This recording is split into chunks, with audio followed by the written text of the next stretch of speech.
Hi friends, ఈరోజు మన channel super సాపాటులో ఎంతో సులభంగా ఎంతో రుచికరమైన గుడ్డు పులుసు ఎలా చేసుకోవాలో చూసుకుందాం. గుడ్డు పులుసుకి కావాల్సిన సామాగ్రిలు 4 నుంచి 5 ఉల్లిపాయలు సన్నగా తరుక్కున్నవి, చింతపండు పులుసు, 6 గుడ్లు, కొత్తిమీర, కరివేపాకు, ఇంకా 2 spoons of ginger garlic paste. గుడ్డు పులుసు ఎలా చేసుకోవాలో చూసుకుందాం. మనం ఒక లోతైన కడాయిలో కొంచెం ఆయిల్ వేసుకుందాము. ఉల్లిపాయలు వేసుకుందాం.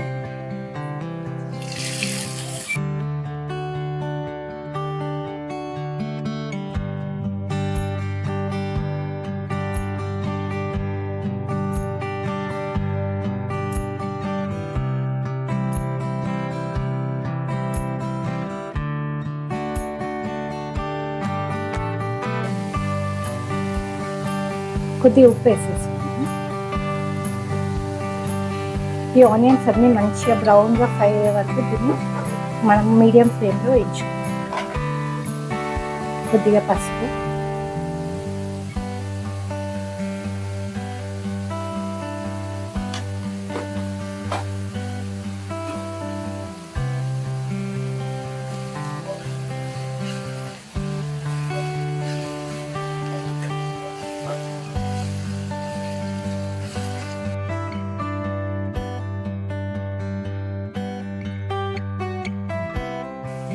ఇప్పుడు ఆనియన్స్ ఇట్లా మంచిగా ఒక బ్రౌన్ కలర్లో మంచి కలర్లో వచ్చే వరకు దీన్ని ఇలా వేయించుకొని దీంట్లో మనము పట్టిన పదార్థాలు వేసుకుంటాం.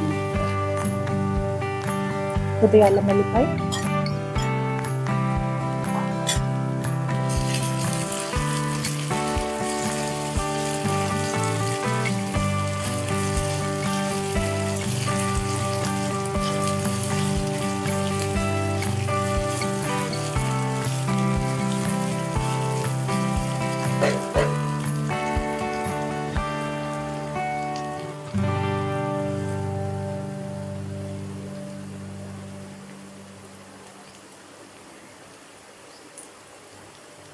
జింజర్ గార్లిక్ కొంచెం వేగిన తర్వాత ఒక 2 స్పూన్స్ మనము కారం వేసుకోవాలి.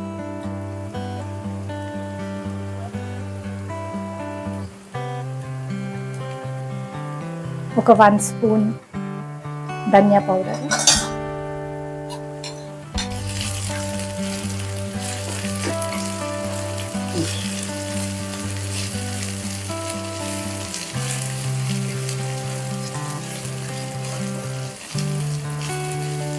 ఇప్పట్లో చాలా మంది టమాటో ఎగ్ కర్రీ లేకపోతే మసాలా ఎగ్ కర్రీ చేసుకుంటారు, కానీ ఈ ఎగ్ పులుసు చేసుకోవడం చాలా మంది మానేశారు. కానీ చాలా టేస్టీగా చాలా బాగుంటుంది. ఒకసారి తప్పకుండా ట్రై చేసి చూడండి.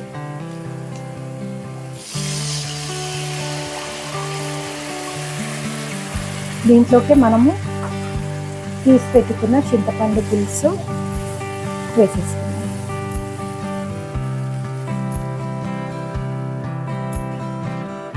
ఇప్పుడు ఈ పులుసు ఆనియన్ మసాలాలు అంతట్లో మంచిగా వేగే వరకు ఒక 5-10 మినిట్స్ మనం దాన్ని అలా వదిలేద్దాం.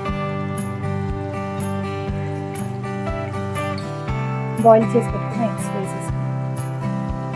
ఇంట్లోకి ఒక 1 గ్లాస్ అంత వాటర్ వేసుకొని మనం దీన్ని కుక్ అవుట్కి వదిలేద్దాం. ఒక 2 మినిట్స్ అయిన తర్వాత దీంట్లోకి మనము కట్ చేసి పెట్టుకున్న సన్నగా కొత్తిమీర వేసేసుకుందాం. కొద్దిగా కరివేపాకు, ఇంకంతే. ఇది మంచిగా కుక్ అవ్వడానికి మనము మూత పెట్టేసుకుని వదిలేసుకుందాం. ఒక 10 మినిట్స్ మనం అలాగే దాన్ని వేయించుకున్న తర్వాత ఇలా ఆయిల్ అంతా మనకి సపరేట్ అయిపోతుంది. అప్పుడు లాస్ట్లో దీంట్లో కొద్దిగా మనం గరం మసాలా ఇంకా కొత్తిమీర వేసుకుని మనం దించేసుకుందాం.